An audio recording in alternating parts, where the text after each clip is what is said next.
তার কোনো কাম নাই, খাওয়ানোর বেলায় টনটন আর কামের বেলায় ঠনঠন। খাইয়া গোবরটি পরিষ্কার করে। আমি তো সকালবেলা গরুর গোবর পরিষ্কার করে গরুটার মাঠে নিয়ে বাইন্দা দিয়েছি। এতক্ষণে মনে হয় গরু খাইয়া অর্ধেক পেট ভরে লাইছে। এতটুকু কাম কইরা এত গলাবাজি। আমি তো গলাবাজি করতেছি না, যেটা করছি এটা করছি। খবরদার আরে একটা কথা কবি না, তাড়াতাড়ি খাইয়া মাঠে যা।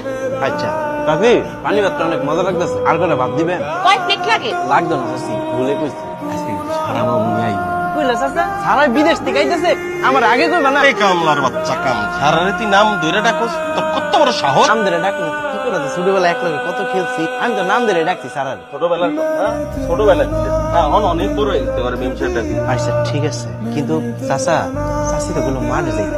তুই মাঠেও যাবি, ঘরের সারা ঘরে কামও করবি, তার আগে সারা মামুনিরে নিয়ে বাড়িতে আয়, ঠিক আছে? আচ্ছা ঠিক আছে। আচ্ছা শোন, সারারে কিন্তু ভুলেও তোর পরিচয় দিস না।